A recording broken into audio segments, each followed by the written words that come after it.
again, Dee. Thanks, and you. So today we're going to be talking about stories, and stories, being an artist yourself, it's integral to your work in many respects, isn't it? Yeah, So very much so. yeah, tell me what your story is, because I know like you didn't always identify as being an artist, did you? No, God, no. It was always a dream, but not finishing school with any qualifications. Back then, you needed qualifications to go to art school. So, had a very troubled childhood. So, art was something that I escaped to forget about what was happening in the world. I created my own imaginary world through art. So it was great to all the ideas and and all the vision and images in my head. I just used to draw or try and make them. I'd get things around the house and just try and make things with all the images that I used to sketch. So stories in that respect were a story of escape, like you escaped through your art, through the stories that you were creating through your art. Yeah, definitely. And that's why they had so much meaning, because every time that I'd keep all the sketches, and every time I drew something, I'd go back and then develop that idea, whether it was using a pencil or materials or paper or whatever I could find around the house.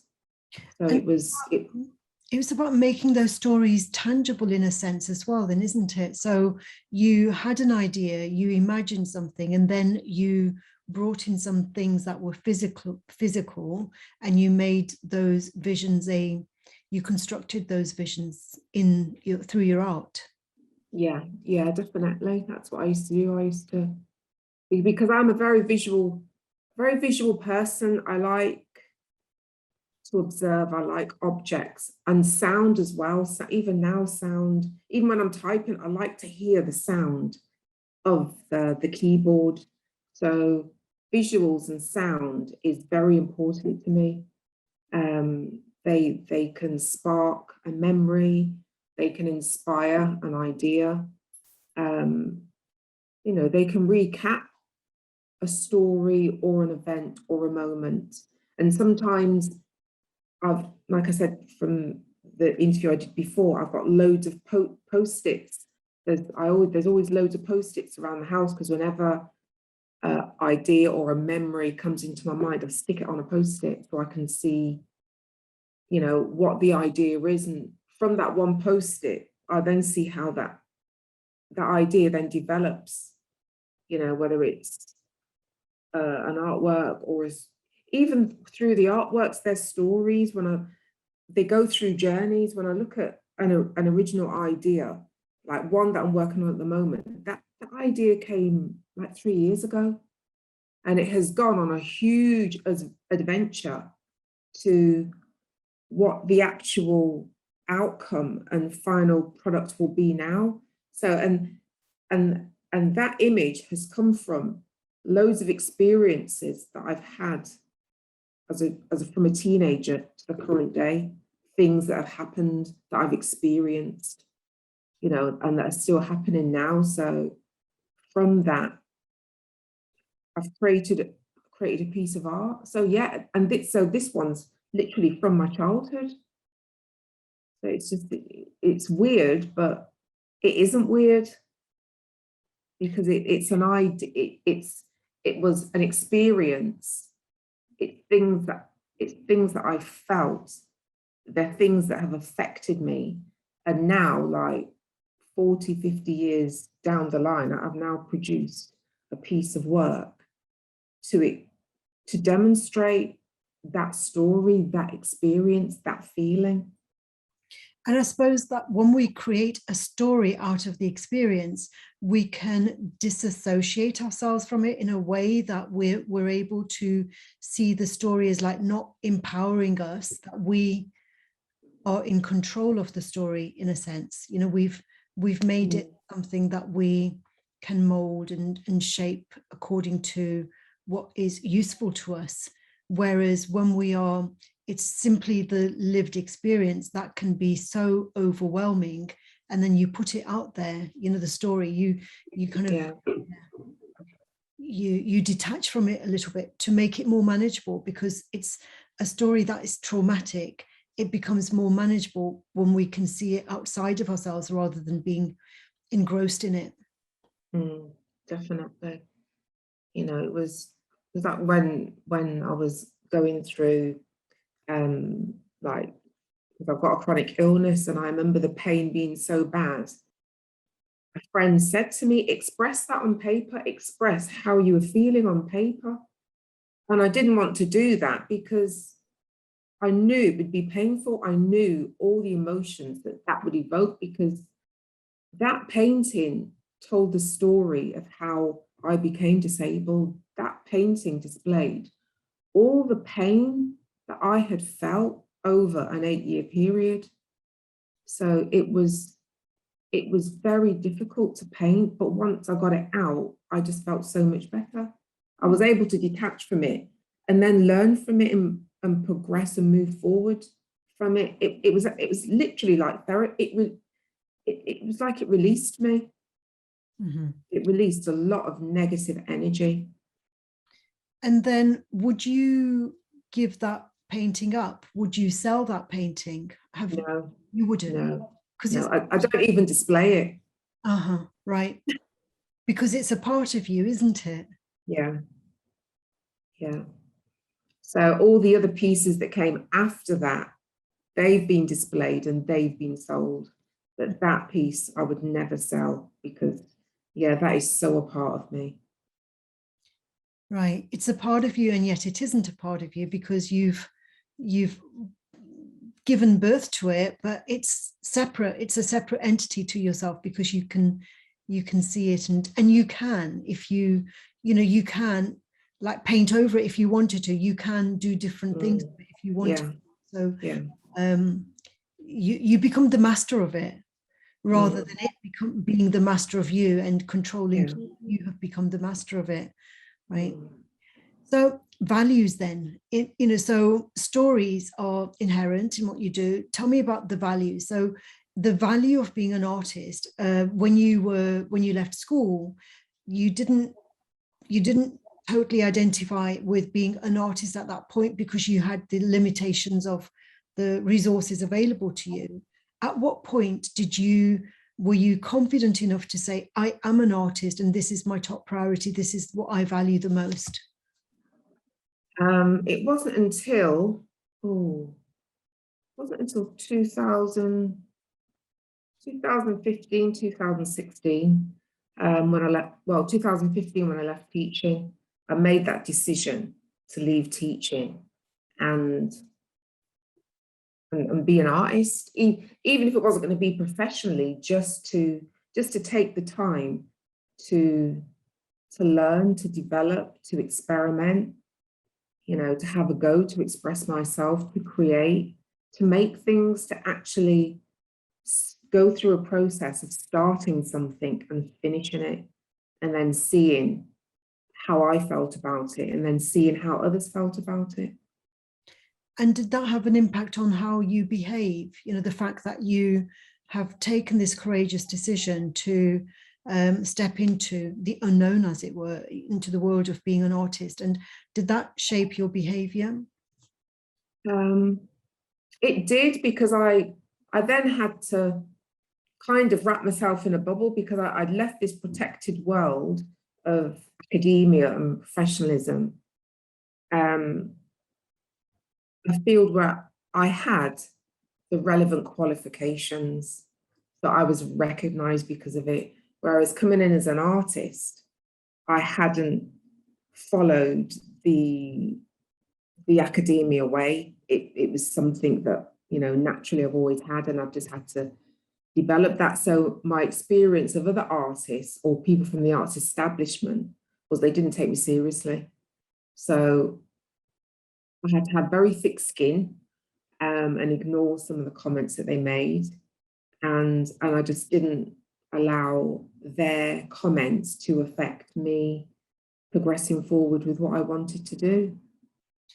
And I suppose in terms of identity, art is, one of the first things that you would think of in terms of being able to express your identity and being who we are, more than being a teacher even, because being a teacher, we're confined within the expectations of the students. We have to behave in a manner that will satisfy the students, whereas with art, there is more of a freedom, perhaps, unless we're commercially bound and we have to please the person who's commissioned the art, as it were. But so in terms of identity, do you feel that your identity has strengthened through being able to express itself through art?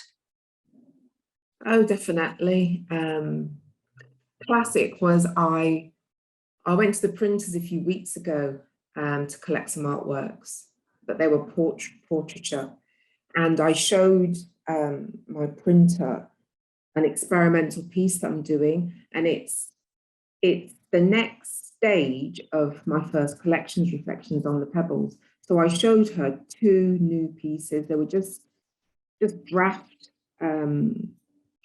pieces, and she looked at the one and she went, "No, that's not a Dean Manning," but she went, "That is a Dean Manning." She could tell from the movement and the style and the technique.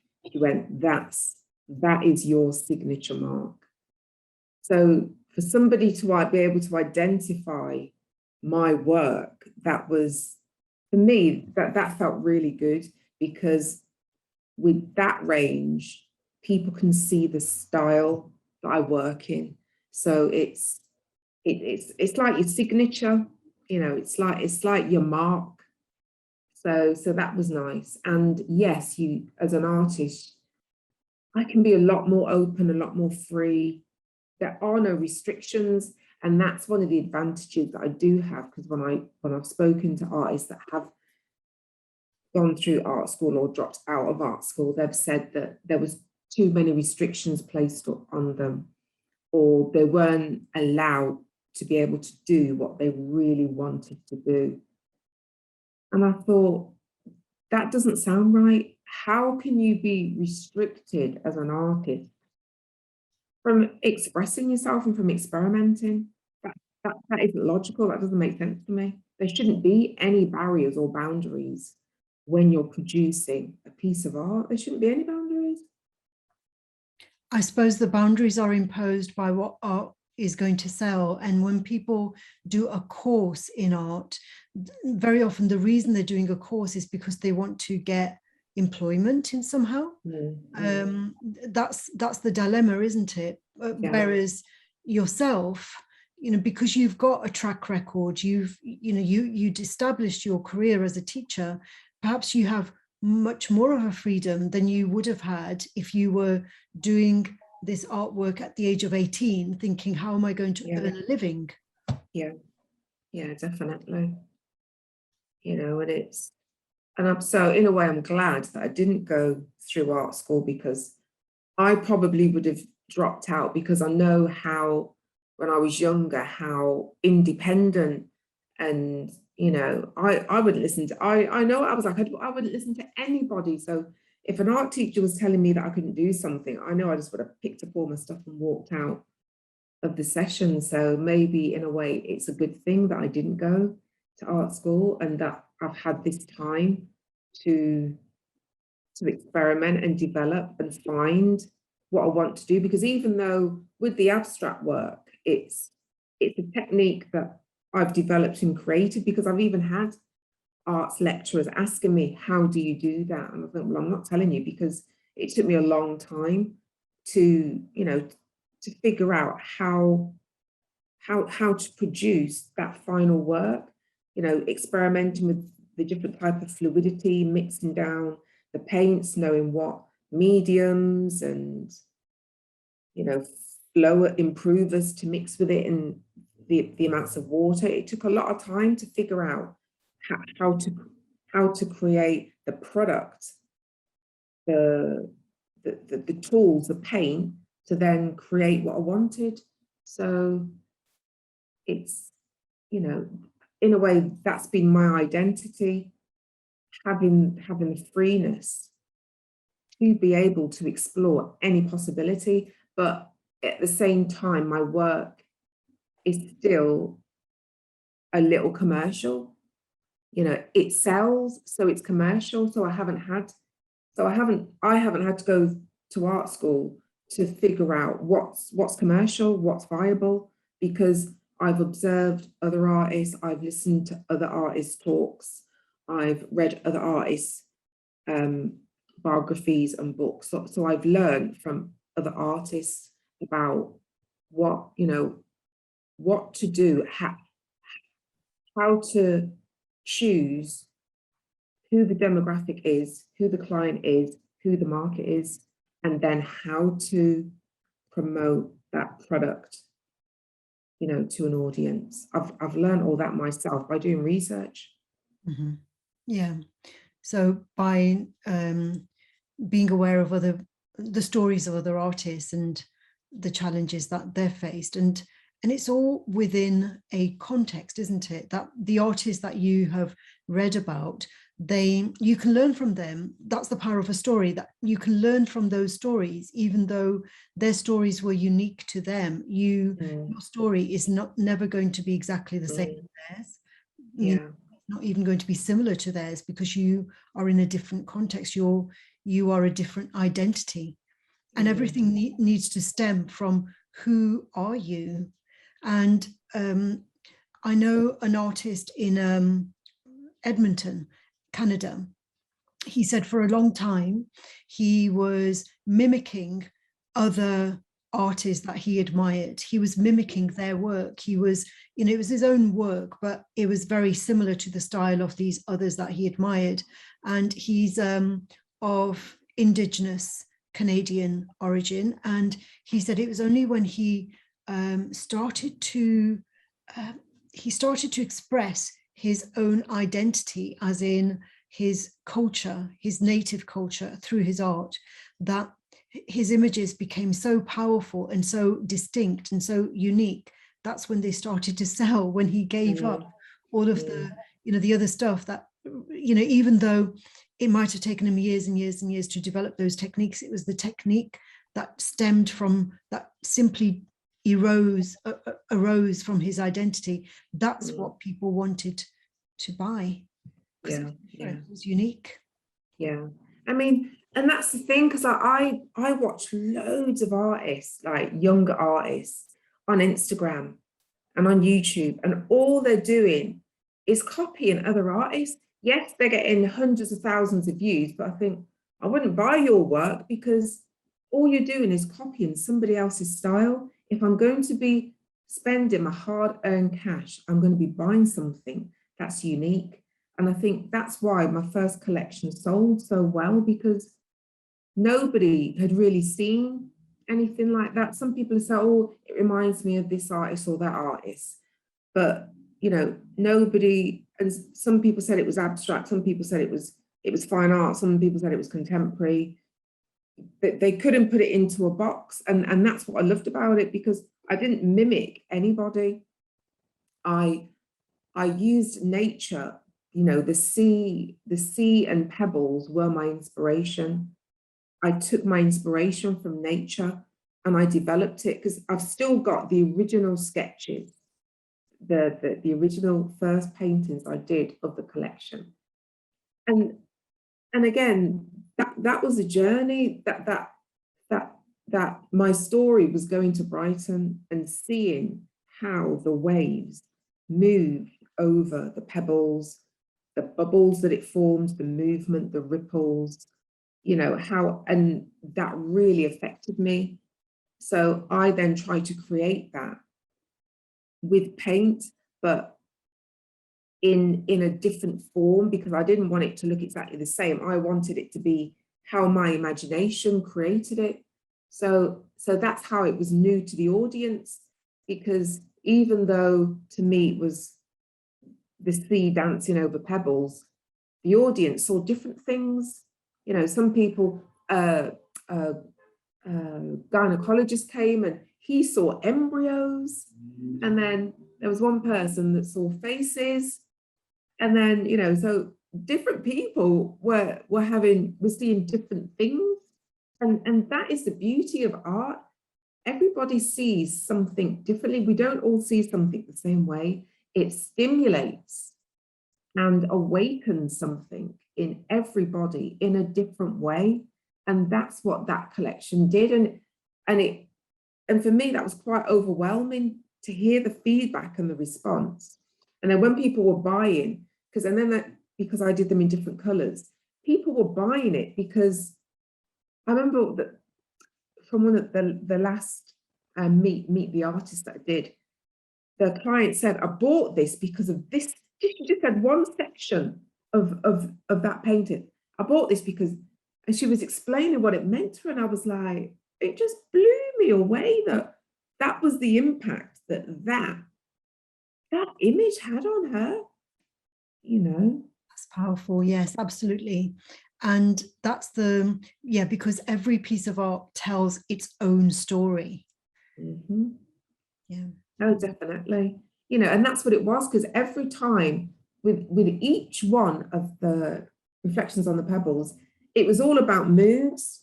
And sometimes something had happened, somewhere a friend had died. So it was all the memories of that friend, you know, all the moments that I'd shared with that person went into that painting. And then some of the paintings were related to my career as a lecturer, you know. So each painting, the color represented a history, an experience, a story, a moment, you know. So each one of them means something to me mentally, psychologically, and emotionally. And it was lovely to see how it stirred such emotion in all the people that viewed it and all, you know, the people that went on to buy them. And sometimes when we hear stories like yours, you know, you made the transition from being a teacher to being an artist, and you know, very often stories have these challenges that we can all relate to. The challenge may be unique in terms of the details, but we can reflect on it. So the challenge, you know, so in your journey from being a teacher to becoming an artist, sometimes it seems as though life makes things difficult for us so that we are forced to change. And it's as though sometimes things are taken away, the rug is pulled out from under our feet because it's time. You know, life seems to know the time is right for us to do what we really need to be doing. Was there some element of that in your story? Yes, there was. I mean, the last few years of my teaching career, it was very challenging. I felt like I was against a wall, you know, a firing squad being shot at every angle, that there were so many challenges. And I just sat down one day and thought, you know, how long can I go on trying to juggle and manage all of this chaos at the moment? And I remember waking up one day and thought, I can't do this anymore. As much as I loved teaching, it was everything else that went with it. I just couldn't deal with it anymore, and just made the decision, you know, well, art's always been something that you loved, and I had been doing it up to that point, you know, experimenting and, you know, just researching and reading and practicing, and yeah, so making that decision, yeah, it was like the universe at that time was driving me to leave teaching and to do art and to make that step. And, you know, I remember signing the papers to the studio and going to the studio for the first time and just standing in that empty space and thinking, you know, this is it. My whole body was shaking, you know, with excitement, with adrenaline, with fear, with happiness. You know, there was a whole roller coaster of emotions, you know, that this was actually going to happen. I thought, I'll give it a year. If it works, it works. If it doesn't, at least I've tried. But, you know, that realization that I was actually going to have the time and the resources to actually, you know, go for that goal and see where it led me. Yeah, very powerful. And I suppose that is the, you know, you talk about the power of the universe, and sometimes it's as though that creativity seems to be this force of energy within us, and it's just bursting. We can't contain it anymore. And it's as though those ideas, we just need to create the space for those ideas to germinate, to nurture them, and create that story. And you know, so through your art, your life, your lived experience is a story, and the pieces of art are fragments of your story. And then there's that story of how other people are interpreting your art. You have become part of other people's stories, and you know, there's that big kind of web of interrelationships, isn't there? Yeah. Because I remember one client, she saw one of the pieces, it's called Transition, and she bought 2 pieces that night because she told me her story. With Transition, she was at an age that there'd been 3 major things that had just happened in her life that she'd had to deal with. And then she was at a point in her life where she was having to decide what the next path, which she had to make a decision, which road am I going to go down? And that painting represented that transition. The title of it, the colors, everything represented that to her. So she bought it because it was a pivotal, that image was a pivotal moment in her life. And I was like, wow, you know, and it's humbling to think that my story, my journey has that I've been able to represent in an art form has then captured the story and journey of somebody else. You know, that is some powerful stuff. That's right. Yeah. So it's symbology, isn't it? You know, the art symbolizes something, and symbols are just so powerful because they transcend cultures, they transcend languages. And so someone can look at your piece of art, and even if they don't speak the same language as you do, and they come from a totally different contextual environment, the symbol has meaning, and that helps them to create or recreate their story. Yeah, definitely. So, you know, yeah, go ahead. And because like another piece that a client bought, she said it reminded her of the 60s. The image was very like Black Power, the American movement, you know, peace and love in the 60s. And then she was telling me about her childhood. She lives in England now, telling me about growing up in America, you know, through that time of the civil rights movement.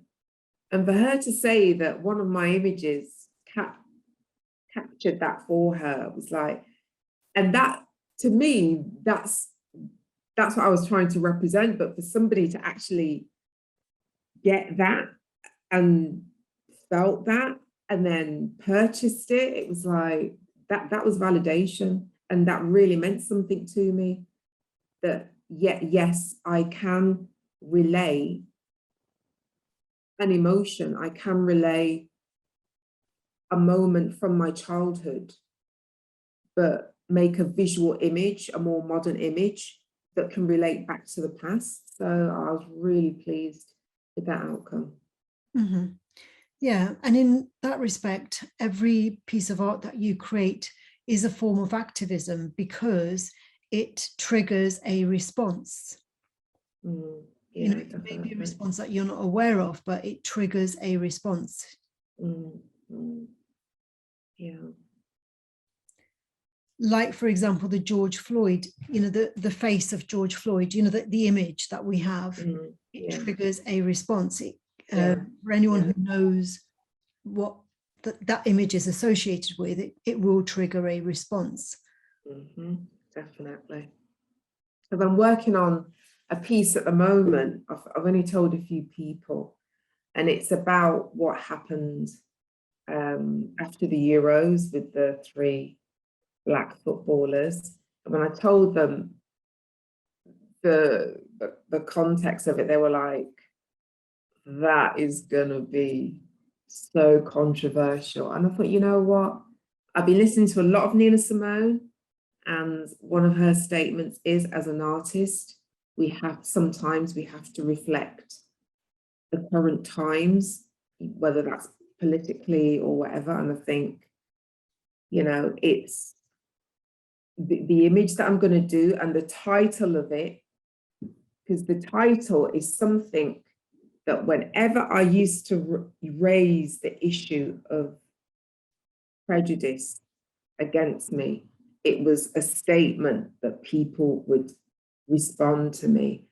So the image alone is going to be powerful, but the title of it is going to be even more powerful, because that resonates to me as a child, as a teenager, my experience.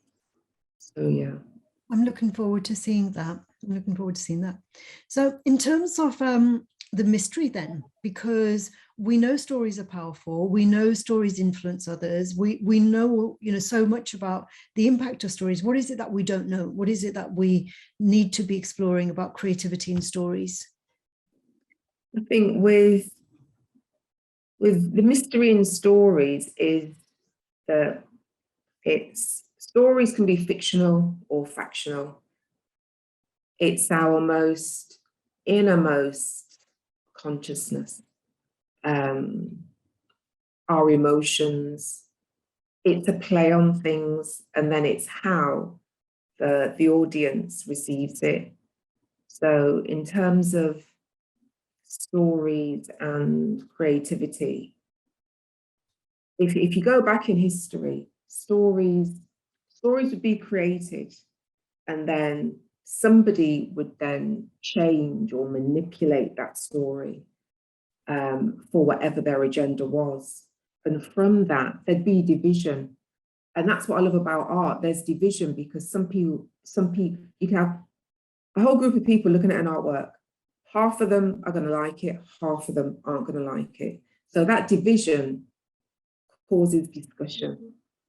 So in terms of creativity, the mystery, it opens up our minds to discussion. It opens up our mind to the unknown.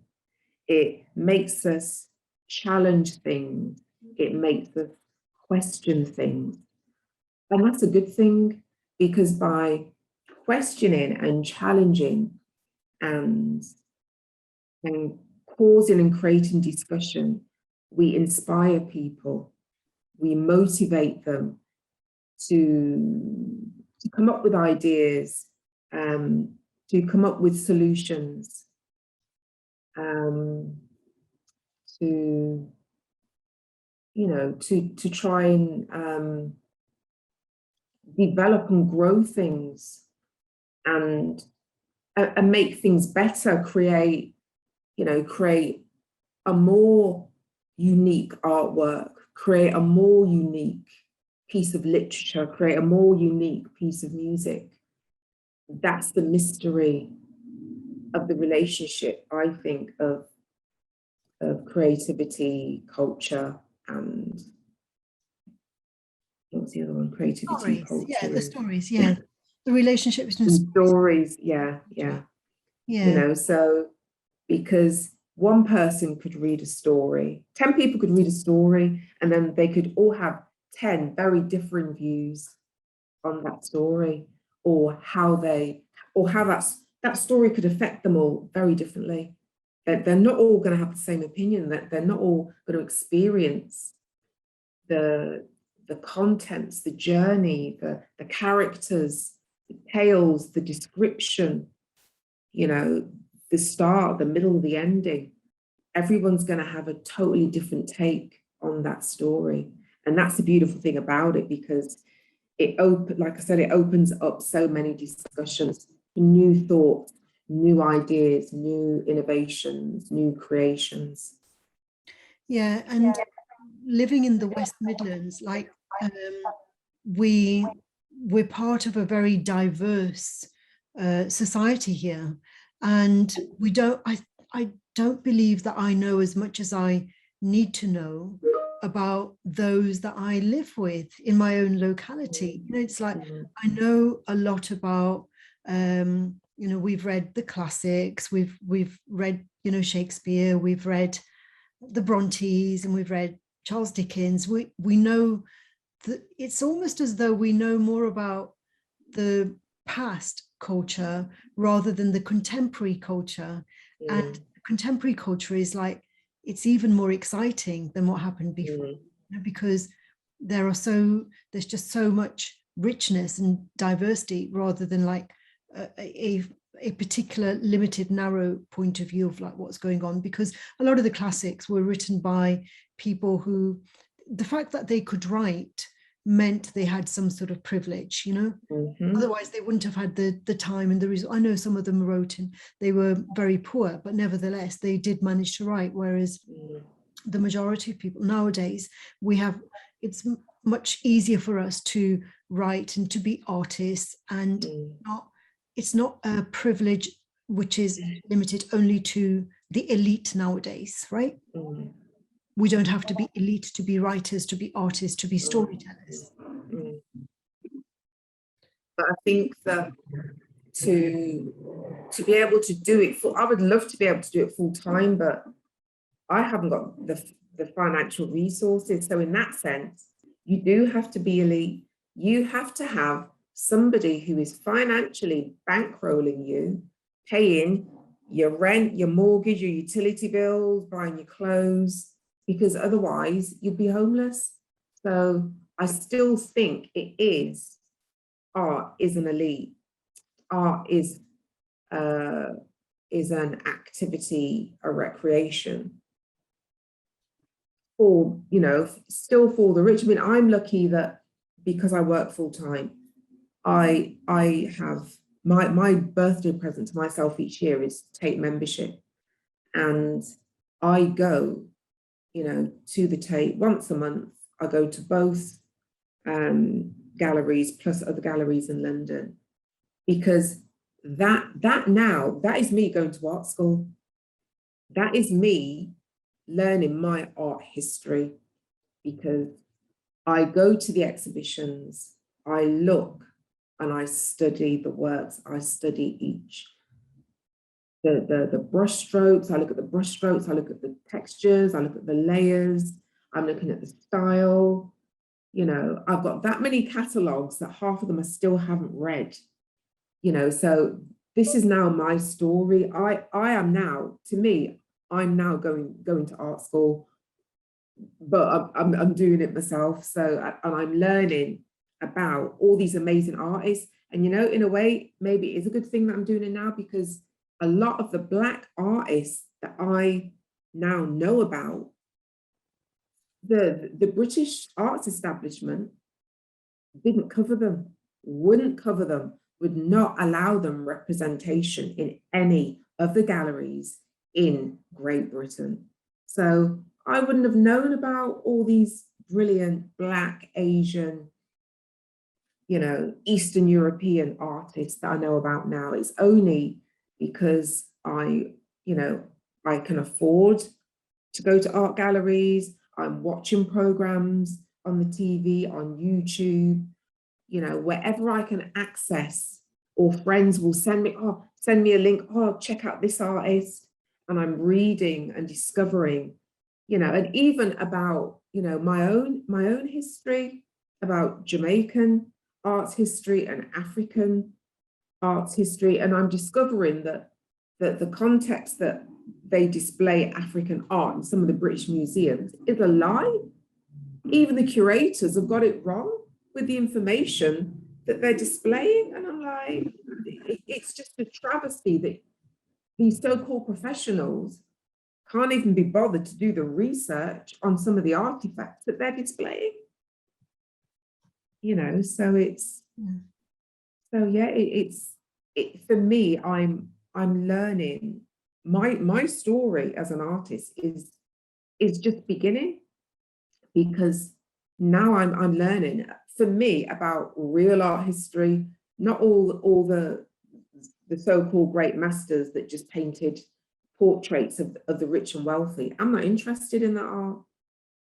I'm interested in art that was political, that made a statement, that told the stories of people's lives and people's struggles. You know, I don't want to see some wealthy person who could afford to get their portrait painted. I'm not interested in art like that. I'm interested in expressive art, political art, art that has true and real meaning. Yeah, I totally empathize with you, because you'll know that I empathize with you sincerely, because when I was 14 years old, at 14, you have to choose which options you want to study for your O levels. In those days, it was called O levels. They're called GCSEs now. Yeah. And at the age of 14, being brought up in a British school, I was political enough at the age of 14 to say, I don't want to study history, because the only thing that they had taught me up to then in history was not very, it didn't really raise my self-esteem, let's put it that way, you know. It was, and I thought, I do not want to be studying any more of that, you know. And so history is a subject that I love, but I chose at the age of 14 not to study it, because that was my political protest, because I knew, even, you know, how did I know at the age of 14 what they would teach me? You know, it's like, but I did, like, it would be more of, you know, what I'd been learning up to then, basically. And so, and now I'm exploring history, Punjabi history, like off my own back, basically doing my own research, learning the things that I wish I had been taught at school, you know, 12 years at school. And so I empathize with you. And I know, like, you know, we need to see ourselves reflected in the stories. Of course, you know, and like you said, through history, I was having a conversation the other day, you know, and I've been talking about mental health, and that's another thing through this pandemic that's like awakened me, that I've, you know, I've having a time to reflect. I looked at, again, history in school and art. I remember going to galleries as a child, because there was this beautiful, so it was on Twitter, I saw this beautiful painting, and it was an image of, I think from the 1940s or 50s, of a Black family, of Black people. Beautiful, I can't remember the artist. So, and then I tweeted and put on Facebook, I'm so in love with this art. This is art that I never saw as a child anywhere. I didn't see it in a gallery. I didn't see it on the television. I didn't see it in a magazine or a newspaper. I didn't even know that there was a Black artist. The only thing that I was taught in school that was my ancestors were slaves. That was it. I was of no value. I had no history, nothing, you know. So, and the impact, now I realize the impact that has had on me mentally, psychologically, and emotionally, you know. But if to say that to somebody, oh, you know, what's your problem? It's as though that's what their answer would be. What's your problem? You're here, aren't you? If you don't like it, go back to your own country. Well, this is my country because I was born here. I don't know anywhere else, you know? Yeah, I know. And when they teach you that your starting point was slavery, it's like, well, look how far you've come, you know. Look how far you've come. And so that's like, it's just totally disempowering when your lineage has been broken that way. So excellent. Well, thank you very much for this conversation. It's been very powerful. It's been very political, and I'm glad that we share a joint story, in the sense that we both have had our stories cut, you know, in a way, and we're rediscovering those stories that we we you know, that were invisible to us growing up. And in rediscovering, we're becoming more empowered, and we're becoming more of who we are. Definitely. Yeah. Yeah, definitely. Okay, Dee. All right. Thank you very much. I'll speak with you again soon. Bye for now. Okay, thanks. Okay, Bye-bye. bye. Bye-bye.